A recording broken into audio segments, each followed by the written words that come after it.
오늘 함께 보실 말씀은 누가복음 19장입니다. 누가복음 19장 1절부터 10절까지 말씀입니다.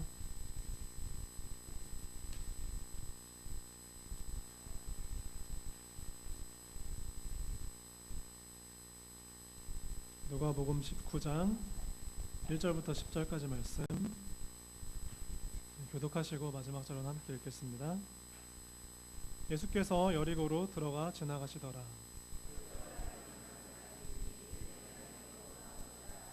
그가 예수께서 어떠한 사람인가 하여 보고자 하되 키가 작고 사람이 많아 할 수 없어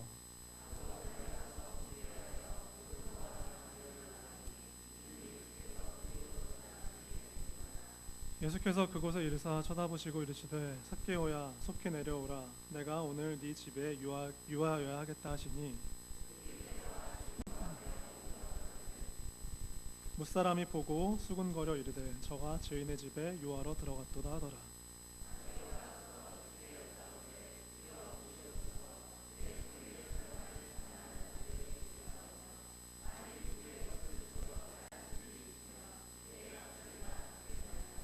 예수께서 이르시되 오늘 구원이 이 집에 이르렀으니 이 사람도 아브라함의 자손이미로다. 인자가 온 것은 잃어버린 자를 찾아 구원하려 함이니라. 아멘. 오늘 특송 순서 혹시 있으십니까? 네, 없으시면 바로 말씀 전하도록 하겠습니다. 소통하는 교회라는 제목으로 말씀 전하도록 하겠습니다. 오늘 오전 예배 때도 담임교사 말씀하셨겠지만 올해 우리 성민교회가 시도하려고 하는 가장 의미 있는 프로그램 중에 하나가 쉐마 학당이라는 것이 있습니다. 제가 총 책임자를 맡게 됐는데요. 쉐마 학당이 뭐냐면 제가 사진을 잠깐 보여드리자면 이런 겁니다.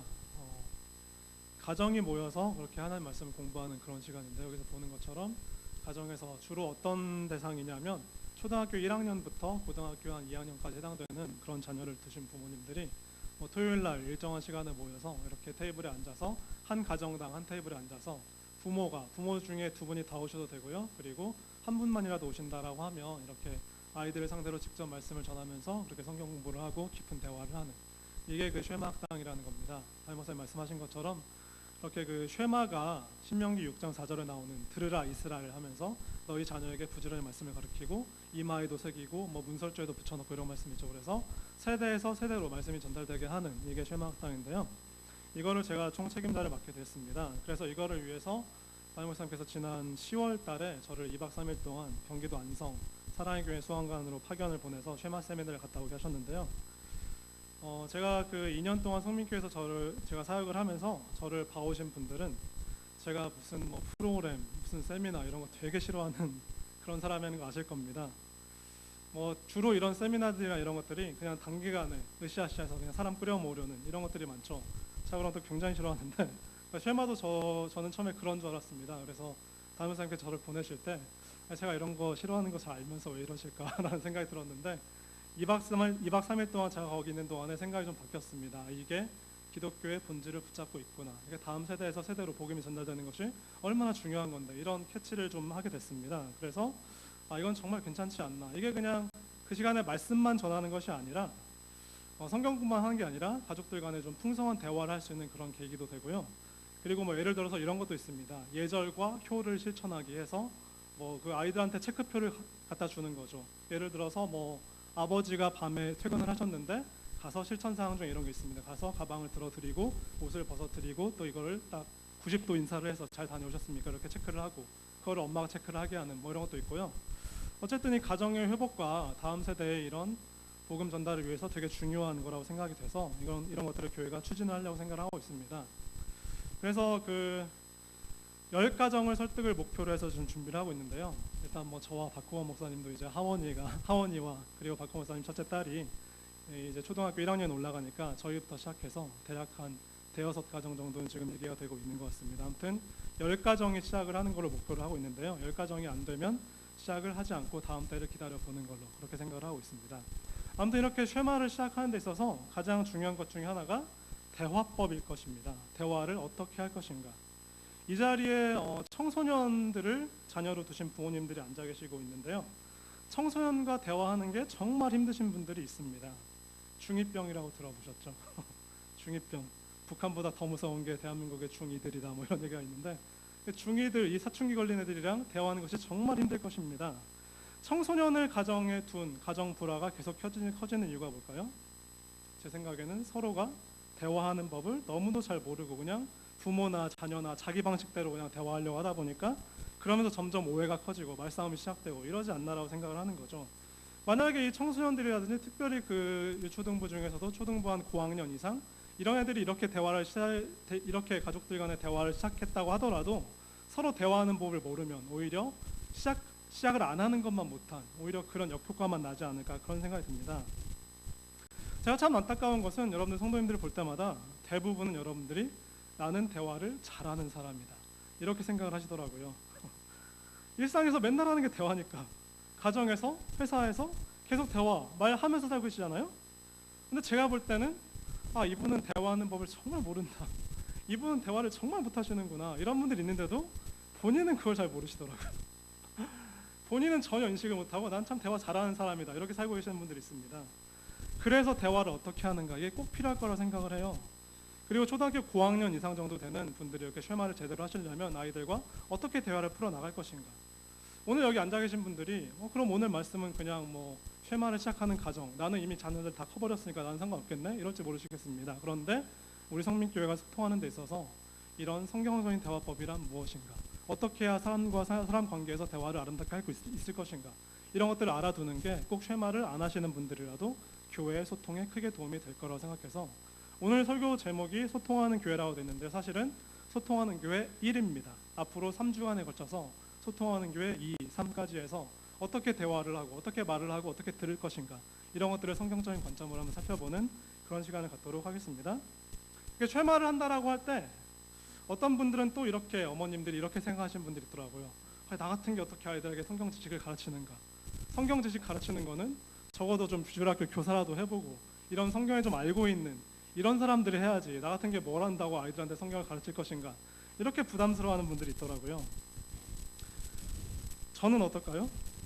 사실 저도 여러분들 앞에서 이런 대화나 이런 상담이나 심리학에 대한 특강을 할 자격이 없는 사람입니다. 저라고 해서 제가 대화를 기가 막히게 잘하는 사람일까요? 저도 사역하면서 많은 분들에게 제 표현들 때문에 상처를 주기도 하고 대화를 그렇게 썩 잘하는 그런 사람은 아닐지도 모르겠습니다. 제가 심리학의 전문가일까요? 제가 대학원 가서 상담학 박사학위 과정 따고 이런 사람일까요?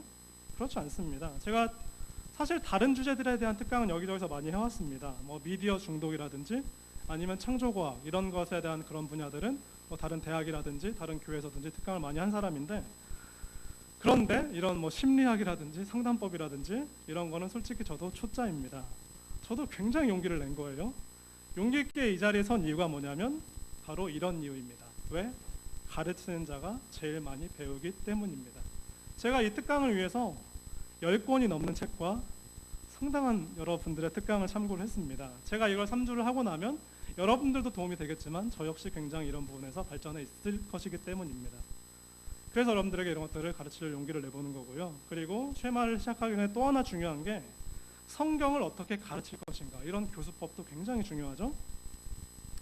제가 아이들에게 성경을 가르치는 엄마들을 볼 때, 특별히 한 청소년기 엄마들을 볼 때 이런 모습을 참 많이 봤습니다. 어떤 주제를 놓고 성경을 가르치든 간에 주제는 꼭 너 그러니까 공부 열심히 해. 이걸로만 꼭 주제가 가는. 모세 이야기를 보면서도 모세는 공부 열심히 해서 광야에서 지도자로 쓰임 받았어. 그러니까 너도 공부 열심히 해. 그리고 또 무슨 바울의 얘기를 보면서도 바울은 최고의 학문을 닦아서 하나님께 열심히 쓰임 받았어. 그러니까 너도 공부 열심히 해.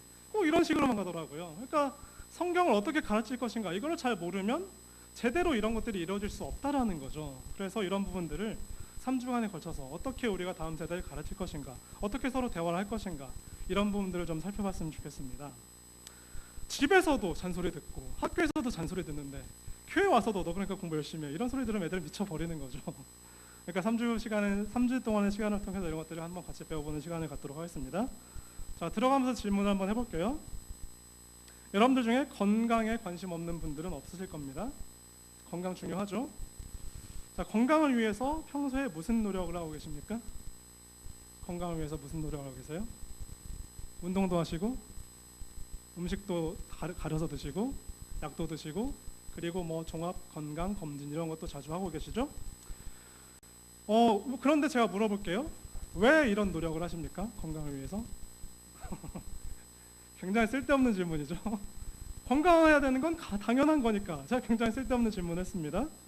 그런데 어떤 분들은 이런 사실을 놓치는 분들이 있더라고요. 몸의 건강을 위해서는 시간도 돈도 엄청 많이 투자를 하시지만 마음의 건강을 위해서는 전혀 생각도 안 하시고 계시는 그런 분들이 있다라는 겁니다. 자, 탈무드에 이런 말씀이 있습니다. 유대인들이 잘 보는 탈무드에 돈을 잃으면 조금 잃은 것이요, 명예를 잃으면 많이 잃은 것이며 건강을 잃으면 전부를 잃은 것이다. 근데 건강이라고 할 때 우리가 흔히 몸의 건강만 생각하기 쉬운데 그것 못지않게 중요한 것이 마음의 건강입니다. 마음의 건강에 대해서는 우리 모두가 전혀 신경을 안 쓰고 있는 듯한 그런 느낌을 받고 있다는 거죠. 어떤 이런 오해들이 있습니다. 몸만 건강하면 마음은 저절로 건강해지는 거 아닙니까? 이런 오해를 하는 분들이 있어요. 몸만 건강하면 마음은 저절로 건강해지지 않느냐. 근데 주변에 보면 몸은 굉장히 건강한데 마음은 병든 이런 사람들이 있습니다. 최근에 이런 뉴스 보셨습니까? 저 이게 누군지 아세요? 네, 저는 정정현 장로님 동생이라고 할 줄 알았는데 네, 굉장히 닮았죠?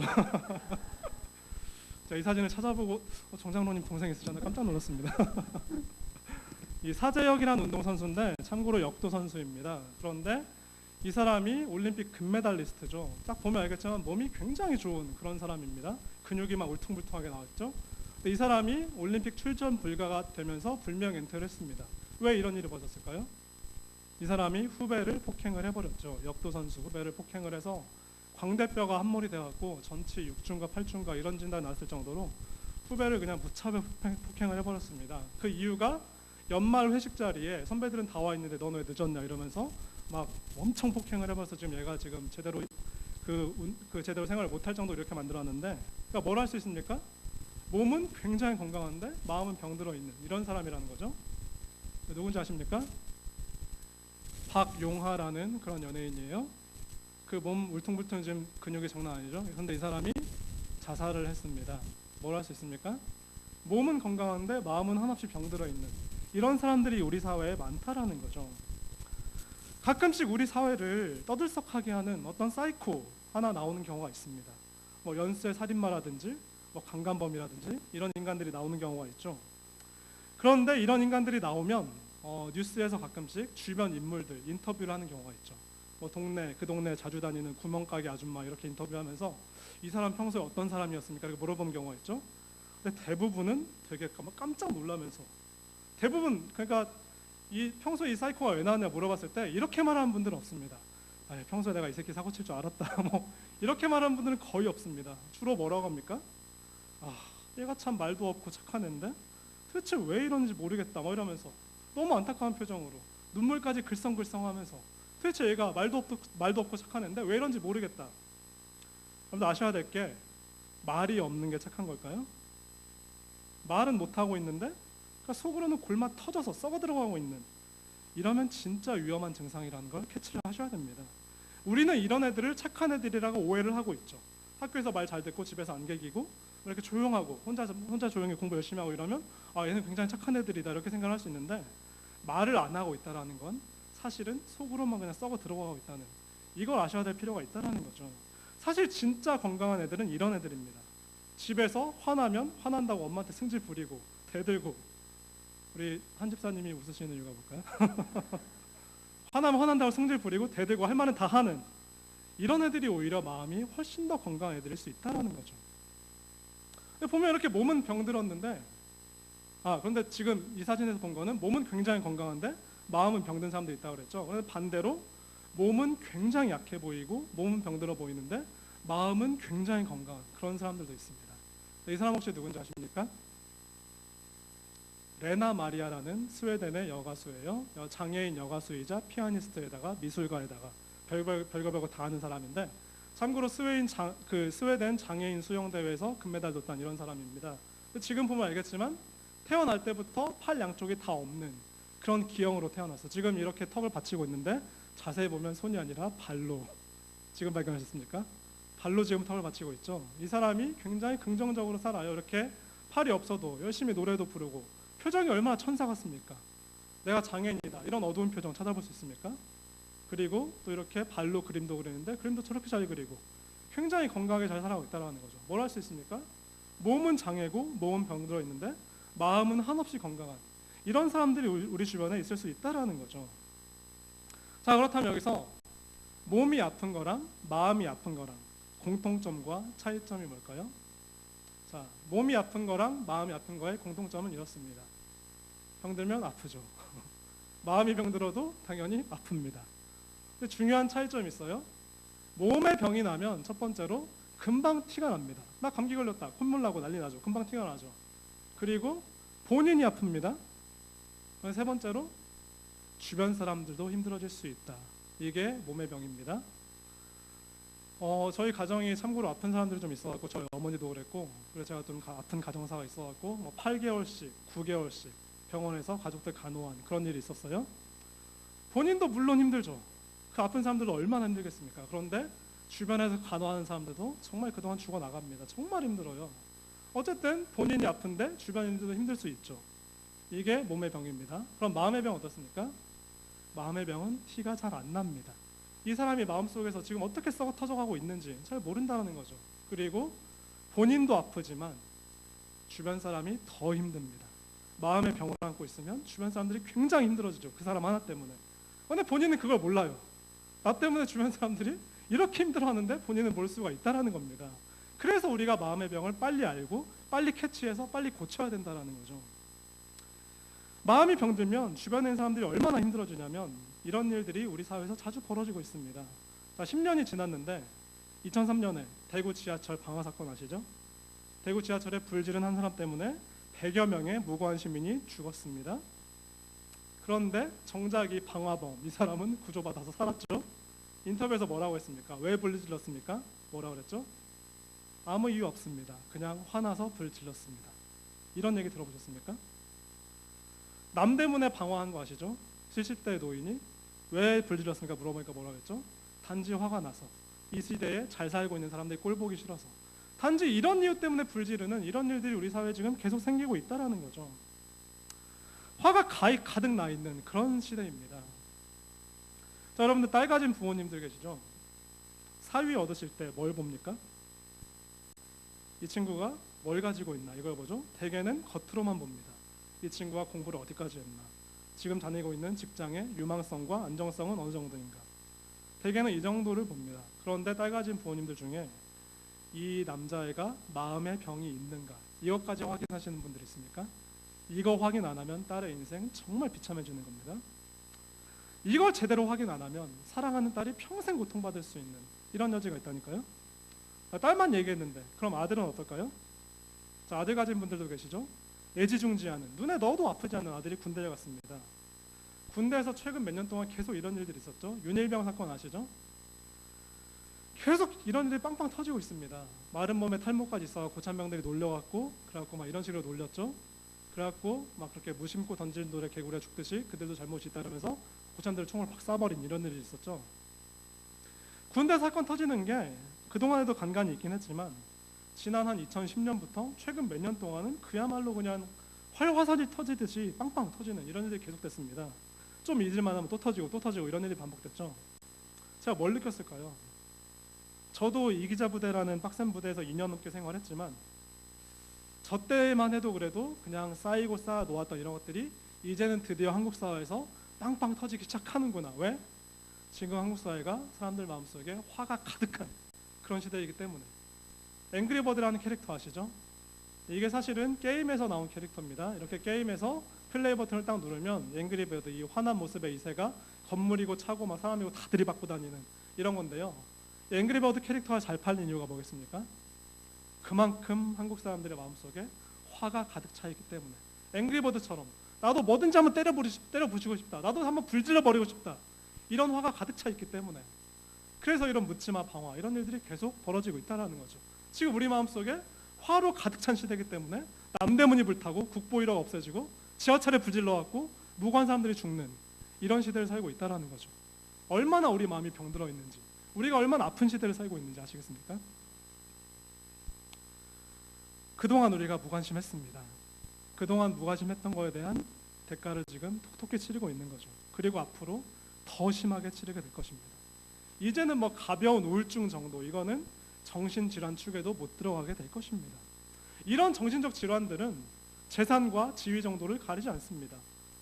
교수들, 이렇게 공부 많이 한 사람들도 제자들한테 이상한 짓 하고 성추행하고 인분 먹이고 이런 거 들어보셨죠? 그래서 이분 사퇴당했습니다. 이런 분들 어디 가서 다시 교수할 수도 없어요. 대한민국에서 교수 정도 되려면 공부 웬만큼 할 만큼 한 분들인데, 그런데 전혀 마음은 건강하지 않다라는 거 알 수 있죠? 뭘 할 수 있습니까? 우리 마음의 건강이라는 것은 공부라든지 지식이라든지 돈의 양과 권력과 상관없다라는 것입니다. 공부 많이 한 사람들은 오히려 더 그 좋은 머리 가지고 더 지능적으로 그 얄팍한 지식 가지고 더 밑에 사람들 더 괴롭힐 수 있죠. 여러분 회사에서 상사들은 어떠십니까? 지위 높은 자들은 그 사회적인 지위를 가지고 오히려 더 밑에 사람들을 더 괴롭힐 수 있습니다. 우리가 성경적으로만 봐도 지식만 가지고 사람을 행복하게 해줄 수 없다라는 이런 사실을 알 수 있다는 거죠. 대표적인 예가 뭐겠습니까? 자, 성경에서 욥과 세 명의 친구들의 얘기가 나옵니다. 욥이 처참한 재난을 당했죠. 가족들도 다 잃어버리고 재산도 다 잃고 몸도 다 망가져갖고 처참한 꼴을 당했는데, 그래서 욥의 세 친구들이 멀리서 찾아왔습니다. 이 친구들이 시작은 굉장히 좋은 마음으로 시작을 했어요. 우리가 가서 이 불쌍한 우리 친구 욥을 위로해 줘야겠다. 그런데 처음에는 욥을 위로해 주려고 왔는데 욥이랑 같이 얘기를 하다 보니까 욥이 어떻게 됐습니까? 화가 점점 더 나는 거죠. 그래서 나중에는 제발 좀 니네 좀 가달라고 뭐 이런 얘기를 하죠. 자, 욥이 나중에 어떤 얘기를 합니까? 옳은 말이 어찌 그리 고통스러운고 너희의 책망은 무엇을 책망함이냐. 너희가 남의 말을 꾸짖을 생각을 하니 실망한 자의 말은 바람에 날아가느니라. 너희는 고아를 제비 뽑으며 너희 친구를 팔아 넘기는구나. 지금 친구들은 위로해 주려고 왔는데 친구들이 하고 있는 이 말들이 전혀 욥을 살리지 못하고 있다는 얘기죠. 욥의 친구들이 어떤 친구들입니까? 자, 욥이 성경에 어떤 표현으로 되어 있죠? 우스 땅에 욥이라고 불린 사람들이 있었는데 그 사람은 온전하고 정직하며 하나님을 경외하며 악에서 떠난 자더라. 그리고 이 사람은 동방 사람 중에 가장 훌륭한 자라. 이런 표현이 있죠. 가장 훌륭한 자라는 것은 재산만 말하는 것이 아니라 인격이라든지 학식이라든지 그 시대에 정말 최고로 존경받는 그런 사람이었다는 얘기죠. 이 정도 사람의 친구들이라면 친구들도 어떤 레벨이었겠습니까? 대통령 친구를 아무나 친구 먹을 수 있습니까? 욥의 친구들도 굉장히 돈도 있고 학식도 뛰어난 그런 똑똑한 사람들이었을 거예요. 근데 이 사람들 입에서 나오는 것들이 구구절절 지금 욥을 죽이고 있습니다. 자, 창세 그 욥기 8장 7절 이런 말씀이 있죠. 네 시작은 미약하였으나 네 나중은 심히 창대하리라. 이게 대부분 성도님들이 하나님이 하신 말씀인 줄 아는데 사실은 욥의 친구가 한 말입니다. 뭐라고 합니까?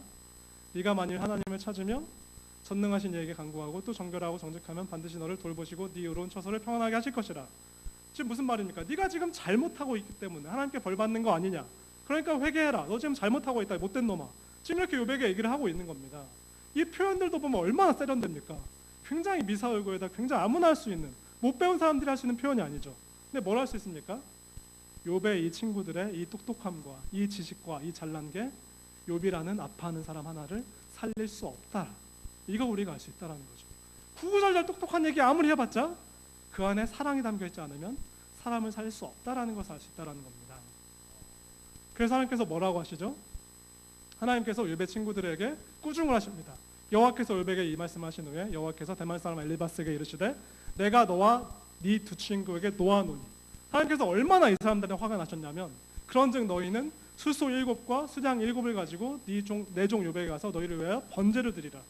원래 번제를 드리는 건 양 한 마리만 있어도 충분합니다. 그런데 이 사람들의 죄가 얼마나 크면 수소 7과 수장 7마리를 가지고도 죄가 용서가 안 될 만큼 그 정도로 큰 죄를 저질렀다는 거죠. 이 친구들은 욥을 위해서 구구절절 옳은 소리만 했습니다. 근데 뭡니까? 하나님께서 보시기에는 이 사람들의 똑똑함과 잘남이 결국 욥이라는 한 사람을 살리지 못했다라는 거죠. 얼마나 하나님이 꾸중하시는지 보이십니까? 뭘 할 수 있습니까? 돈 많다고, 권력 있다고, 지위가 높다고 마음이 행복할 수 없다라는 거죠. 대화를 잘해야 된다는 게 얼마나 중요한지 아시겠습니까? 우리가 몸짱을 만들기 위해서 헬스장을 다니듯이 우리 마음의 건강도 지속적으로 노력과 시간 투자를 해야 된다라는 거죠. 마음의 건강을 위해서 여러분들 뭘 하십니까? 마음의 건강을 위해서 뭘 하세요? 네? 기도라고 하셨습니까? 그러니까 아까 제가 몸의 건강을 위해서 뭘 하십니까라고 물었을 때는 답이 바로바로 나왔죠. 헬스장 다니고 약 챙겨 먹고 뭐 그 밥 잘 챙겨 먹고 이런 얘기 하셨는데, 마음의 건강을 위해서 뭘 하십니까라는 질문에 아무도 선뜻 저는 이걸 하고 있습니다 이런 얘기를 하시는 분 잘 없습니다. 우리가 마음의 건강을 얼마나 신경 안 쓰고 있나 아시겠습니까?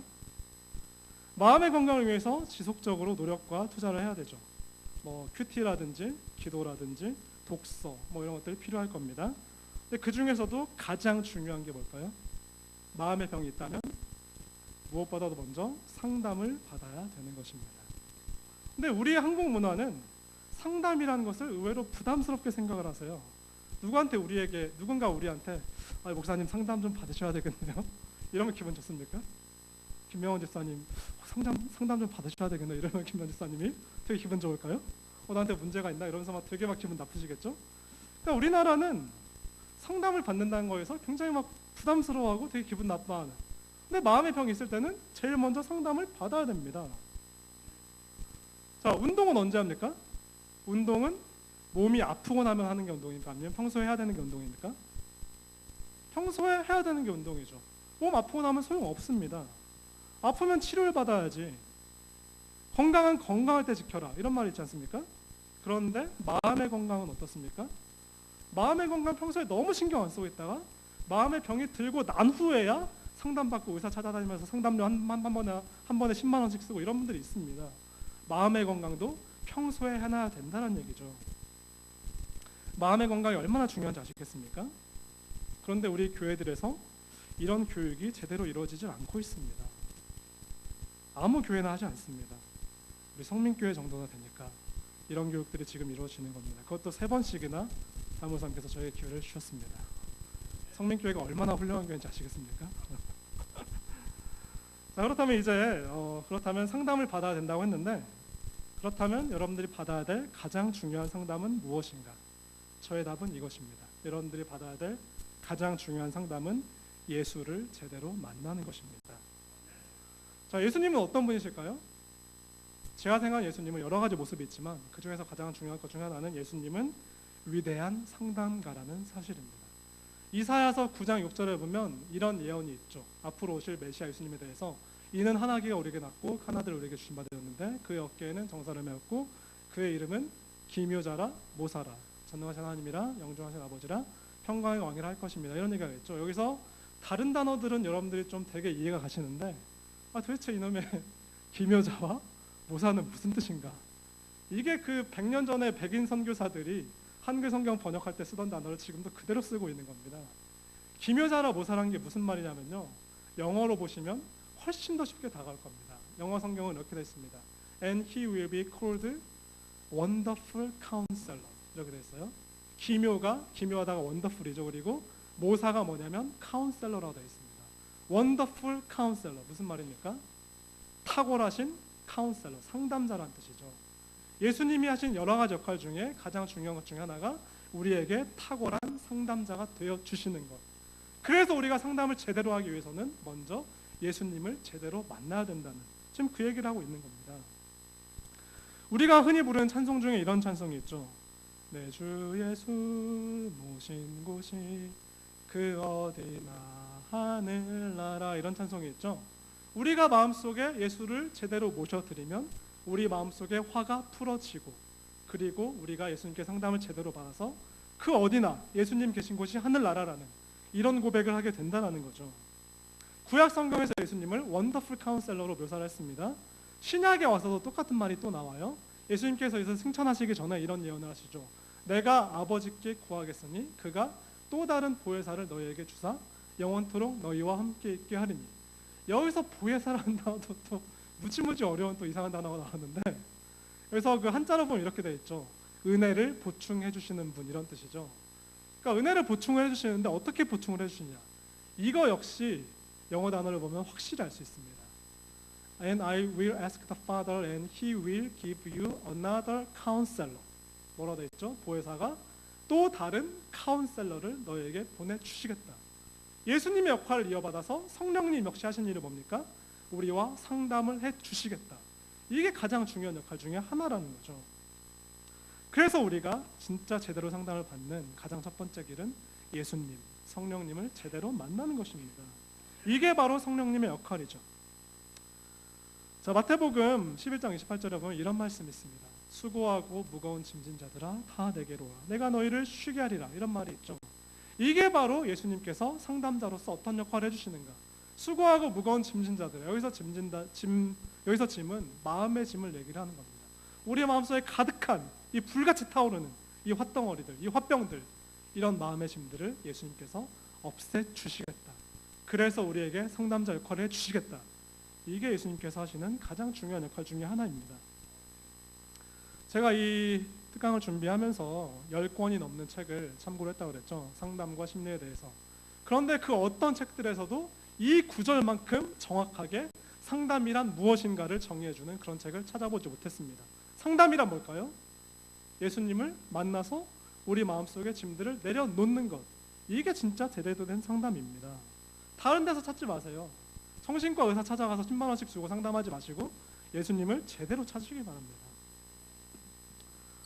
지지난주 설교를 하면서 우리 청년들의 아픔과 우리 교회의 아픔을 좀 얘기를 했습니다. 왜 이렇게 우리 교회가 소통이 안 되고 있는가. 점점 소통이 안 되고 있기 때문에 청년들도 교회 생활을 답답해하고 다음 세대들이 빠져나가는 이런 원인들이 있다고 저는 생각을 해봤는데요. 우리 성민교회가 계속 이렇게 간다라고 하면 아마 소통이 계속 없을 것이고요. 소통이 없는 교회는 미래도 없을 것입니다. 물론 성민교회뿐만이 아니라 한국교회 전반적인 문제이기도 해요. 세대와 세대 간의 격차가 너무 벌어진 그런 교회들이 참 많습니다. 어떤 교회가 좋은 교회일까요? 교회가 상담소의 역할을 제대로 해주는 교회가 진정한 좋은 교회입니다. 왜? 진정한 원더풀 카운셀러 대신 예수님께서, 성령님께서 계시는 곳이 교회이기 때문에 교회는 당연히 상담소가 돼야 되는 것입니다. 모든 교회는 진정한 상담소입니다. 이게 교회의 목표가 되어야 됩니다. 사랑하는 성민교회 여러분, 이 마지막 시대에 우리 성민교회가 어떤 역할을 감당해야 될지 감이 좀 오십니까? 상담을 하고 사람들 마음속에 화를 풀어주는 게 얼마나 중요한지 이제 좀 감이 오십니까? 자, 이제 그렇다면 어떻게 상담을 하고 어떻게 말하고 어떻게 들을 것인가, 이 방법을 구체적으로 어떻게 할 것인가, 이거는 다음 주에 하겠습니다. To be continued.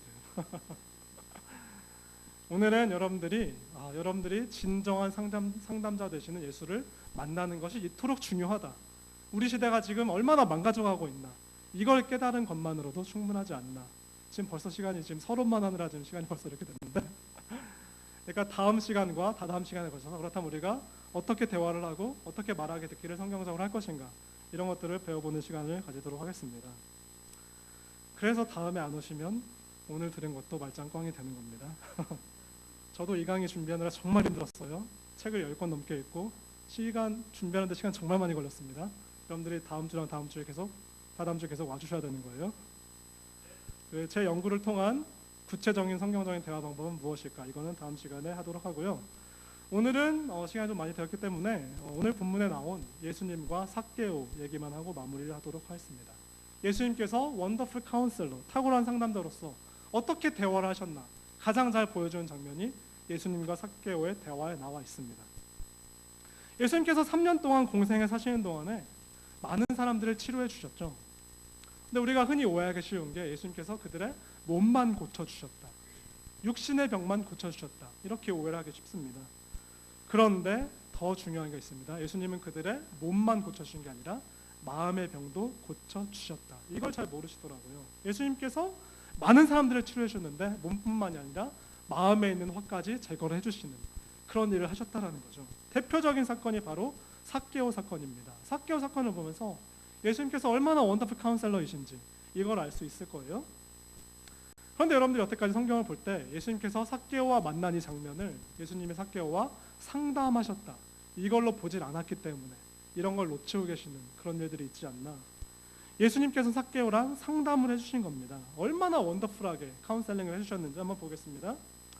자, 삭개오의 직업이 뭐라고 되어 있죠? 세리인데 그 중에서 세리 장입니다. 세금을 걷는 사람 중에서도 제일 으뜸에 있다는 얘기죠. 그러니까 지위도 높고 돈도 엄청 많은 사람들한테 막 억척하지 긁어 모아서 이런 사람이었죠. 그러니까 요즘 한국 표현으로 하자면 뭐 한 국세청장 정도? 이 정도 되는 그런 사람이었겠죠. 사회적인 지위도 높고 돈도 굉장히 많은 그런 사람이었을 겁니다. 그런데 삭개오가 지금 행복합니까? 전혀 행복하지 않죠.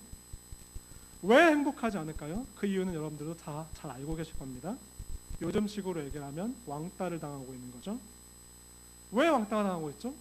억척같이 그냥 끌어모으려고만 하고 나누지를 않기 때문에, 참 지독한 인간이기 때문에 그래서 왕따를 당하고 있습니다. 저 지독한 구두쇠 나갈 때마다 사람들이 손깍지를 하죠. 아이들한테도 너 앞으로 커서 저런 인간처럼 되지 마라, 저 인간하고 상종하지 마라 이러면서 막 구두쇠라고 손깍지를 받는 그런 처참한 인생을 살고 있습니다. 아무도 삭개오랑은 관계 맺으려고 하지 않는 거죠. 그런데 이러던 어느 날 삭개오가 예수님께서 우리 마을을 지나가신다 이런 소문을 들었습니다. 예수님 소문을 평소에 들어왔기 때문에 예수님이 도대체 누구신가 하고 뵙고 싶어서 갔는데 삭개오가 키가 작았다고 되어 있죠. 키가 얼마 작았는지 모르겠지만 어쨌든 키가 작아서 예수님을 볼 수가 없어서 어쩔 수 없이 나무를 타고 올라갔다라고 되어 있습니다. 한번 생각해 보세요. 삭개오가 만약에 마을 사람들과 관계가 좋았다면 나무를 타고 올라갔을까요? 관계가 평소에 있었다면 대화로 풀 수 있었겠죠. 얘들아 미안한데 좀 비켜줄래? 나는 키가 작아서 안 보이니까 내가 좀 앞에 갈 수 있게 해줘. 이러면 사람들이 평소에 삭개오랑 친한 관계를 맺고 있었다면 그래 너는 키 작으니까 앞에 가도 되지 하면서 길을 터줬겠죠. 근데 삭개오는 그게 불가능한 사람이었습니다. 그런 당연한 요청이 무시될 정도로 철저히 그 동네에서 왕따 당하고 있었다는 얘기죠. 그래서 겨우겨우 나무에 올라갔는데 한 발 한 발 다가오시는 예수님을 보면서도 점점 마음이 두려워집니다. 예수님이 오고 계신데 예수님도 혹시 나를 무시하지 않으실까? 예수님 역시도 마을 사람들처럼 나를 왕따시키지 않으실까? 마음이 점점 두근두근 막 떨리고 있습니다. 그런데 드디어 예수님께서 삭개오가 있는 나무 앞에 딱 오셨습니다. 그런데 예수님께서 놀랍게 여기서 상담을 하기 시작을 하십니다. 자, 처음에 뭐라고 되어 있죠? 처음에 삭개오와 하면서 이름을 불러주셨습니다. 좀 앞으로 많이 넘기겠습니다. 삭개오와 대화를 하는 그런 장면이 있었죠. 그래서 중요한 것 몇 가지를 제가 말씀을 드리겠습니다. 예수님께서 삭개오와 어떻게 대화를 하셨나? 예수께서 그곳에 이르사 쳐다보시고 이르시되 삭개오야 속히 내려오라, 내가 오늘 네 집에 유하여야 하겠다 하시니. 굉장히 짧은 단어죠. 짧은 대화죠. 근데 여기에 중요한 것들이 굉장히 많이 있습니다. 자, 첫 번째로 삭개오의 이름을 불러주셨죠. 삭개오야 속히 내려오라, 이름을 불러주셨습니다. 예수님께서 삭개오의 이름을 불러주셨다는 건 굉장한 사건입니다. 예수님께서 3년 공생에 사시는 동안에 수없이 많은 사람들을 만났어요. 처음 만났을 때. 그런데 예수님께서 처음 만났을 때 곧바로 누구누구야 하고 이름을 불러준 유일한 한 명이 있습니다. 그게 바로 삭개오였어요. 다시 한번 성경을 보시기 바랍니다. 처음 만났을 때 곧바로 누구누구 하면서 이름을 불러준 게 유일하게 삭개오였습니다. 자, 제 얘기를 해서 좀 죄송한데요. 저는 전도사 시절에 신학대학원을 다닐 때 학교에서 꽤 유명한 사람이었습니다. 비웃는 분들이 계시지? 한 집사님 표정 관리 좀 하시죠. 학교 다니는 동안 꽤 유명한 사람이었어요. 신학대학원, 합동신학대학원을 다녔는데 제가 학교 다니는 동안 제 이름을 모르는 사람이 한 명도 없었습니다. 김성원 전도사 이름 누구나 다 알았어요. 왜 그랬을까요? 제가 사고치고 다녀서 그랬을까요? 공부를 너무너무 잘해서 그랬을까요? 저는 그냥 조용히 학교 다니는 편이었습니다. 그런데 어떻게 제 이름을 모르는 사람이 한 명도 없었을까요? 답은 간단합니다. 제가 먼저 다른 분들의 이름을 싸그리 외웠기 때문입니다. 제가 신학대학원 다닌 과정이 원래 3년인데요. 저는 중간에 가정에 아픈 일이 좀 생겨갖고 1년 휴학하고 나서 4년을 다녔습니다. 제가 다녔던 합신이라는 신학교에 한 학년에 90여 명, 100명 정도가 있어요. 이 100명의 동기들이 있는데 동기들이 대부분 자기 동기들 이름까지는 대부분 외우죠. 근데 어떤 분들은 졸업할 때까지도 심지어 동기들 이름도 제대로 못 외우고 졸업하는 분들이 있더라고요. 그런데 저는 동기들 100명은 물론이고 선후배 전도사님 이름까지 싸그리 다 외웠습니다. 제가 2008학번 우리 박호원 목사님이랑 동기인데요. 동기라는 걸 깜짝 놀라시는데 저보다 5살 이상 형님이신데 제가 학교를 좀 빨리 간 편이라서 어쨌든 동기입니다. 근데 제가 2008학번으로 들어왔을 때 그 3년 과정이니까 2007학번, 2006학번 이렇게 100명, 200명의 선배들이 있었죠. 그 사람들 얼굴과 이름을 다 외웠습니다. 1년 휴학하면서 2008학번 밑에 2009학번, 2010학번, 2011학번 300명, 우리 동기까지 합치면 600명, 그 사람들의 이름을 제가 싸그리 다 외웠습니다. 제가 머리가 좋아서 다 외웠을까요? 저 외우는 거 진짜 힘들었습니다. 어떻게 외웠냐면 우리 교회도 요람 있잖아요. 요람 보고 사람 얼굴 이름 외우는 것처럼 신학교도 학생 수첩이라고 학생들의 이름과 기본적인 사진과 기본적인 자료가 나오고 있는 그런 학생 수첩이 있어요. 자, 그거를 버스 타고 학교 갈 동안에도 외웠습니다. 영단어도 아니고 막 사람 이름 보면서 중얼중얼 하고 있으니까 버스 탄 사람들은 저 이상한 사람 아닌가 뭐 이렇게 생각할지도 몰라요. 그렇게도 외우고, 그리고 좀 더러운 얘기해서 죄송하지만 화장실에서도 외우고, 이렇게 엄청 노력을 해서 600명을 다 외운 거예요. 헬라어 히브리어 단어보다도 더 열심히 외웠습니다. 헬라어 히브리어는 뭐 점수 잘 못 맞고 이런 적도 있었는데, 저는 사람 얼굴이나 이름은 철저히 외웠어요. 왜 그랬을까요? 이게 사람에 대한 기본적인 예의이기 때문입니다. 저희 합신교단이 큰 교단은 아닐 거예요.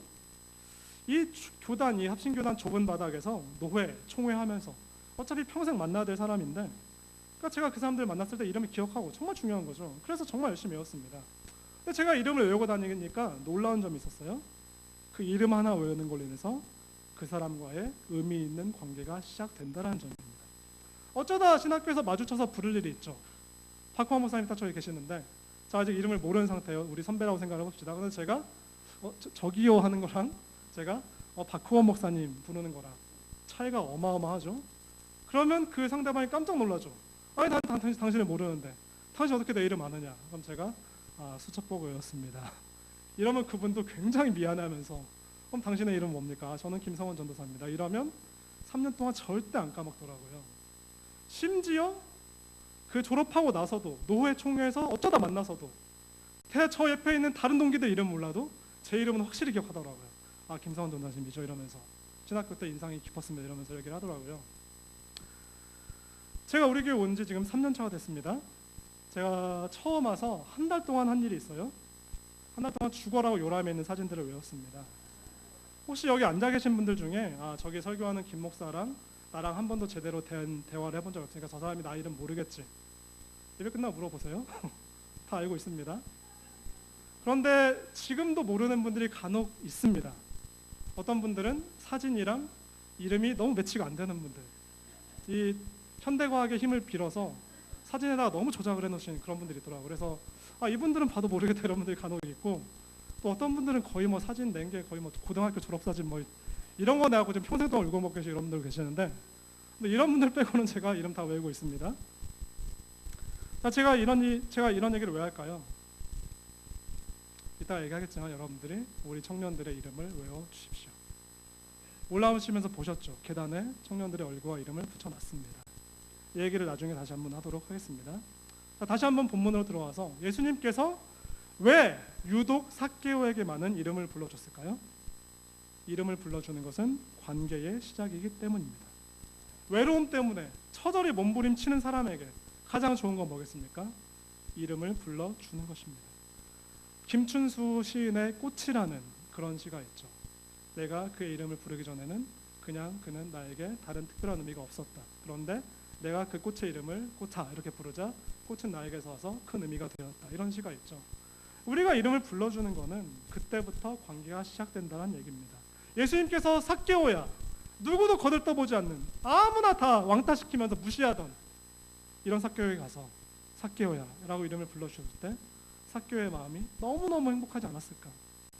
이따가 설교회 찬양하겠지만요, 이런 찬양이 있죠. 예수가 우리를 부르는 소리 금성 부드러워, 이런 찬양이 있습니다. 예수님께서 우리를 부르시는 소리, 그 소리가 들리십니까? 이거를 여러분들이 마음으로 들을 줄 알아야 된다는 거죠. 우리가 교회를 다니는 가장 큰 유익과 축복이 뭐겠습니까? 예수님께서 우리의 이름을 불러주시면서 24시간 내내 원더풀 카운셀러이신 예수님께서 24시간 내내 우리의 이름을 불러주시고, 세상의 상담자들은 우리가 돈을 내고 찾아가야 약속한 시간에 가야 만날 수 있지만 우리 예수님은 언제나 24시간 내내 우리 이름을 부르면서 우리와 대화하기를 그렇게 기다리고 계시다라는 것, 이게 가장 축복이라는 것을 아시기 바랍니다. 이 축복을 충분히 누리시는 여러분들 되시기 바랍니다. 자, 삭개오와의 대화에서 보면 또 이런 말이 있죠. 6절에 보면 이렇게 말씀하십니다. 삭개오야 속히 내려와라, 이렇게 얘기하시죠. 삭개오야 속히 내려와라, 빨리 내려와라. 이게 굉장히 중요한 겁니다. 마음이 지금 잘 드러나고 있죠. 저는 서울이 고향인데 대학교를 포항에서 다녔습니다. 그런데 그 포항에서 학교 생활하는 도중에 가끔씩 집에 올라갈 때가 있죠. 제가 서울 한 번씩 올라가는 게 너무 귀찮아갖고 한 학기에 한 번 정도 뭐 이 정도 갔습니다. 그러니까 많아야 한 학기에 2번. 근데 어머니는 막 계속 오라고 하시죠. 언제 오냐, 빨리 좀 와라 이러시는데, 어쨌든 제가 어쩌다 한 번씩 서울 올라갈 때마다 이제 전화를 하죠. 엄마 나 이제 올라갑니다. 이러면 어머니가 뭐라고 하실까요? 그래, 빨리 와라 이렇게 하시죠. 아마 이렇게 얘기하는 분은 없을 겁니다. 이렇게 얘기하는 엄마는 없을 거예요. 엄마 저 올라가 이러면 그래 와라. 그냥 와 이런 분들 없을 겁니다. 대개는 빨리 와라 이럴 겁니다. 그런데 그 옆에서 아빠가 참견을 합니다. 당신이 빨리 오라고 한다고 빨리 와? 고속버스 기사가 운전을 빨리 해 빨리 오지. 이런 얘기를 한다면 그 가정은 굉장히 불행한 가정일 겁니다. 지금 이 아빠는 머리로 대화를 하고 있습니까? 마음으로 대화를 하고 있습니까? 마음이 아니라 머리로만 대화하고 있죠. 이 마음으로 하는 대화랑 머리로 하는 대화가 다음 시간에 굉장히 중요한 주제 중에 하나입니다. 어쨌든 머리로만 대화하는 이런 감정이 메말라버린 이런 사람들이 있는 가정은 굉장히 불행할 것입니다. 우리가 어떻게 마음을 담아서 대화를 해야 되는지 이런 것들을 다음 시간에 또 다루도록 하겠습니다. 예수님께서 지금 삭개오에게 뭐라고 하십니까? 삭개오야 내려와라 이렇게 하십니까? 삭개오야 빨리 내려와라. 지금 예수님의 마음이 느껴지십니까? 우리를 얼마나 사랑하시는지. 자, 그리고 또 뭐라고 하십니까? 내가 오늘 밤 너희 집에서 유하여야 되겠다 이런 얘기를 하시죠. 자, 사람이 서로 친해지는 데는 단계가 있습니다. 제가 그 어떤 분이랑 처음 만나서 친해진다고 해요. 우리 박희경과 처음 만나서 친해진다고 할 때 처음에는 명함을 주고받죠. 나 이런 사람이다 명함을 주고받고 좀 더 친해지면 어떻게 합니까? 우리 언제 한번 차 한번 마시자. 커피숍 가서 같이 대화하는 것만 해도 굉장히 친해진 겁니다. 그런데 좀 더 친해지면 우리 언제 한번 밥 한번 먹자 이렇게 얘기를 하죠. 요즘 시대에 밥 먹자 그러면 외식입니까? 집에서 밥 차려주는 겁니까? 주로 외식이죠. 밖에서 밥 먹었습니다. 근데 정말 희경이랑 친해졌어요. 그러면 희경이 어느 날 목사님 저희 집에 한번 오시죠. 제가 밥을 한번 해드리겠습니다. 여태까지 제가 희경이를 2년 동안 맡아왔지만 그런 소리를 한 번도 못 들어봤습니다. 그 정도까지 했으면 굉장히 친해진 거죠. 그리고 정말 마지막 단계가 있습니다.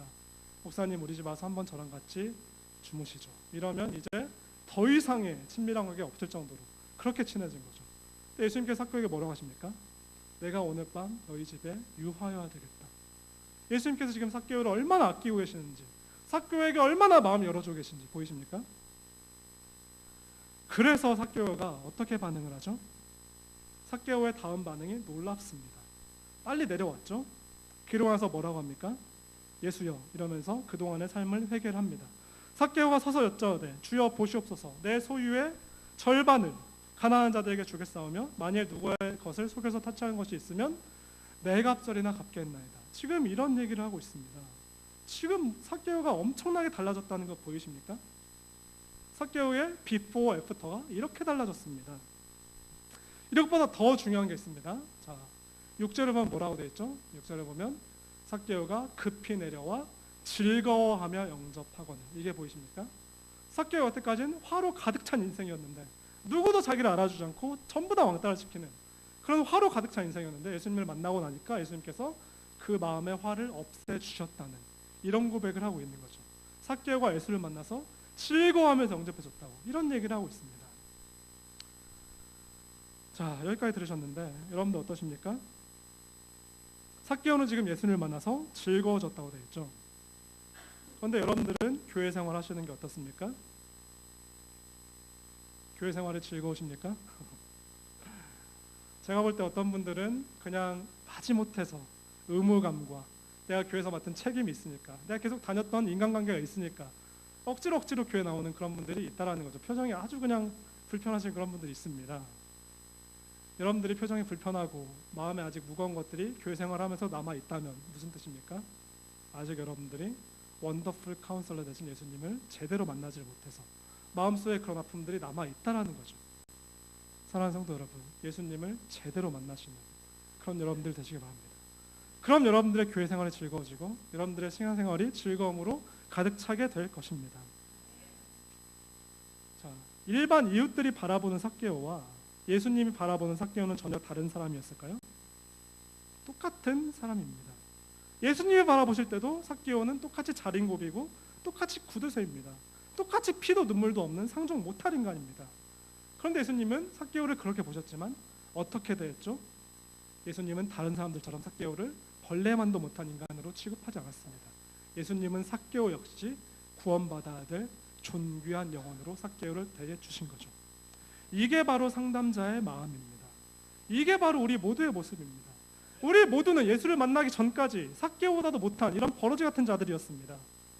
죄인들의 괴수요, 정말 죄로 가득한 우리에게 예수님께서 먼저 우리 이름을 불러주시고 구원의 손길을 내어 밀어 주셨습니다. 여러분들이 다음 세대를 볼 때 이런 마음으로 다음 세대를 대해 주시길 바랍니다. 우리가 상담자의 마음을 가지고, 예수님의 마음을 가지고 가족들을 바라보고 청년들을 바라보고 교회를 바라본다면 그 어디나 하늘나라가 될 것입니다. 다음 주에 두 번째 특강을 하기 전에 일주일 동안 여러분들에게 숙제를 하나 주겠습니다. 일주일이 혹시 좀 어렵다 싶으면 마지막 세 번째 특강인 다다음 주까지 2주 동안의 여유를 주겠습니다.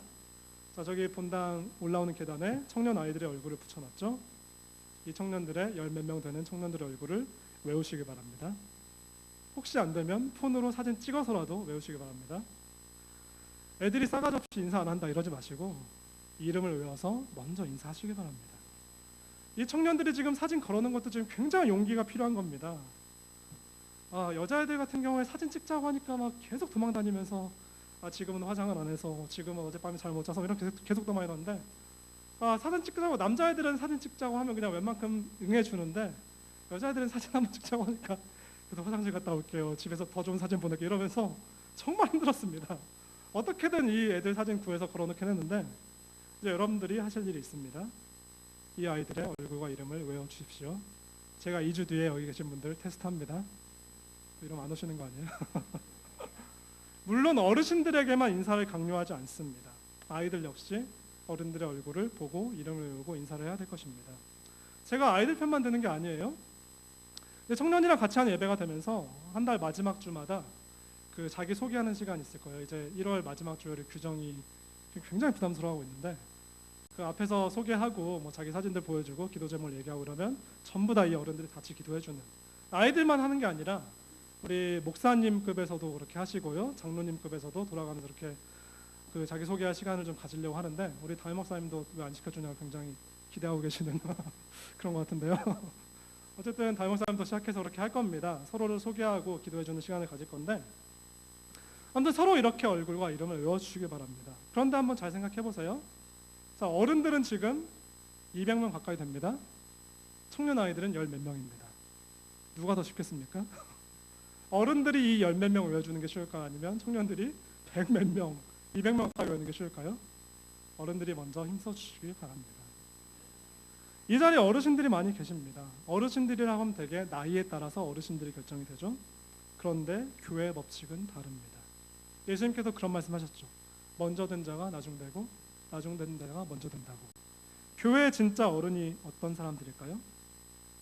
내가 먼저 허리를 굽혀서 다가가는 자들, 내가 먼저 예수님처럼 그 사랑을 실천하면서 내가 먼저 웃어주고 내가 먼저 이름을 부르면서 그 사람을 위해서 기도해 주는 자들, 이런 분들이 바로 어르신들입니다.